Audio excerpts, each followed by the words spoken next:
देखते हैं अपना क्वेश्चन नंबर 8। क्वेश्चन नंबर 8 क्या बोल रहा है कि cos 45 यानी कि इसका वैल्यू निकालना है। देखो ये एनसीईआरटी का सबसे तगड़ा क्वेश्चन है। ट्रिग्नोमेट्री का अगर बोलो तो एनसीईआरटी में जो है वो सबसे हार्ड क्वेश्चन इसको माना जाता है।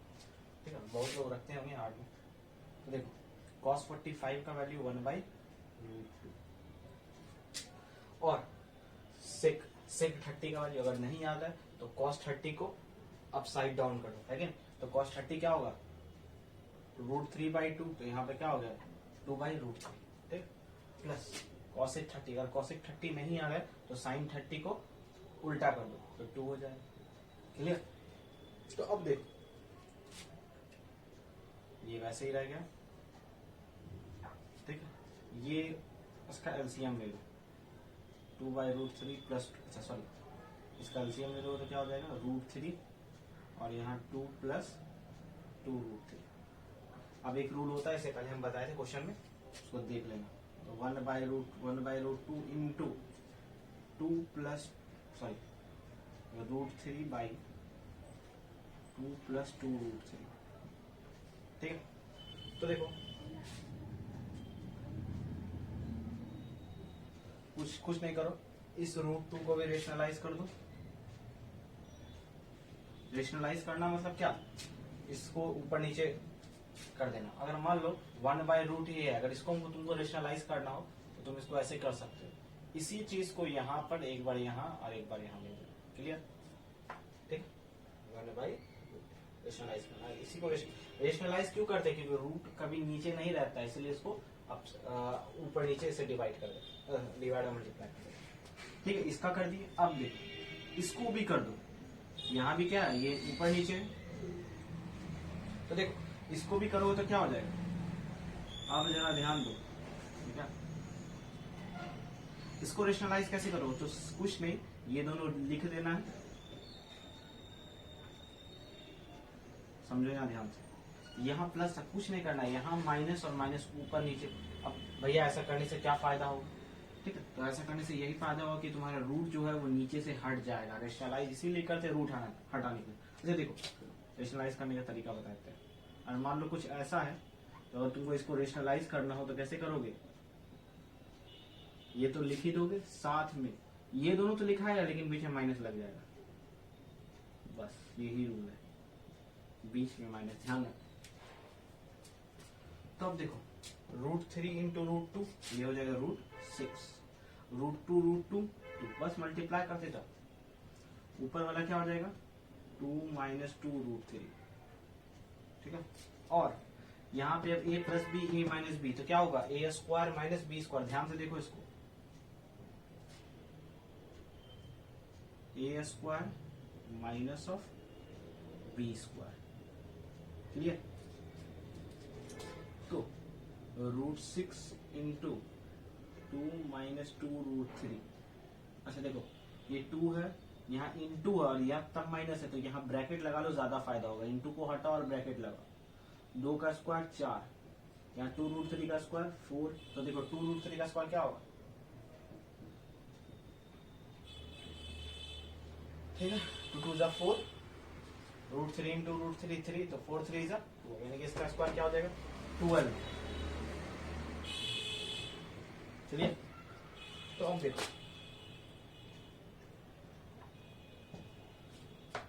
यहाँ भी ये वाला ब्रैकेट लगा दो,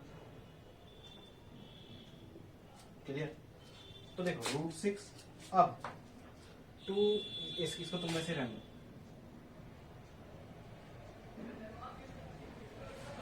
यहाँ पे क्या हो जाएगा 2 इंटू 4 माइनस 12 क्या हो जाएगा 4 माइनस 12, यहाँ हो जाएगा -8। अच्छा देखो यहाँ 2 कॉमन है तो 2 कॉमन ले लो, समझे, 2 कॉमन था ना, तो 2 कॉमन ले लोगे तो यहाँ 2 था तो यहाँ 1 हो जाएगा, और यहाँ तो वैसे ही रह जाएगा 1 माइनस √3। अब देखो 2 4 जा 8, तो बच गया क्या √6 इंटू 1 माइनस √3 अपॉन 4 2 जा 8 -8। अब ध्यान दो, इसको इससे मल्टीप्लाई कर दो तो √6, इसको इससे मल्टीप्लाई कर दो तो √80, ठीक है, और नीचे हो गया माइनस ऑफ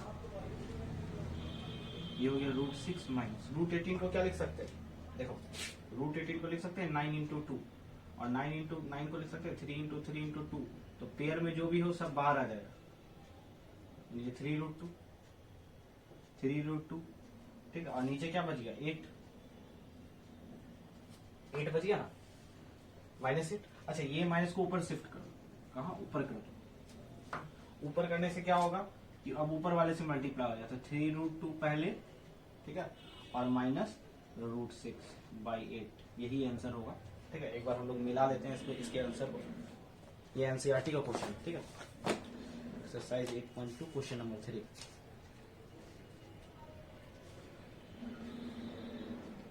(3√2 माइनस √6/8) आंसर मिल गया है ये प्रॉपर। तो अच्छा से याद रखना, बहुत तगड़ा क्वेश्चन है ये, इसको नोट कर लो।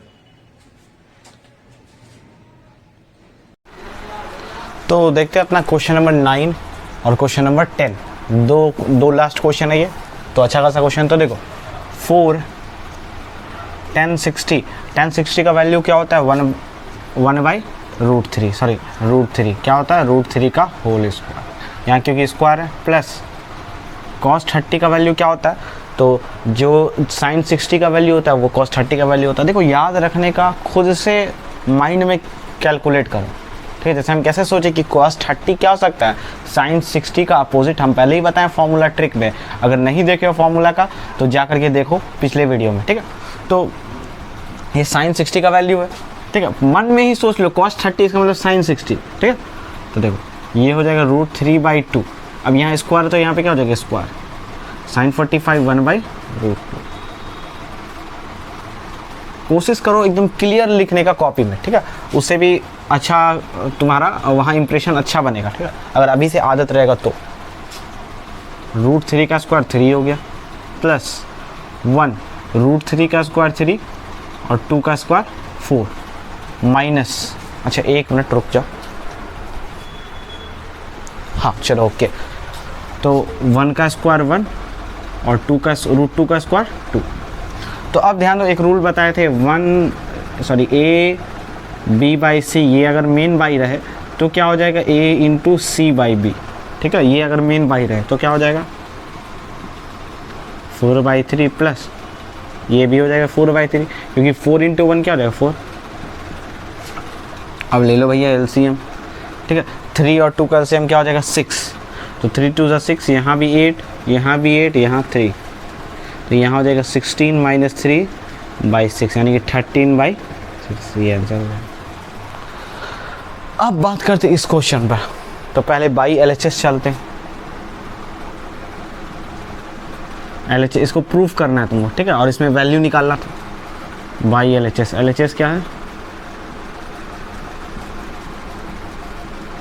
sin 30 का वैल्यू क्या हो गया 1/2 का होल स्क्वायर, 1 - 2 इंटू 1/2 का क्या हो जाएगा 1/4, तो ये हो जाएगा 1 - 1/2, तो एक में से आधा गया तो आधा बचा, क्लियर।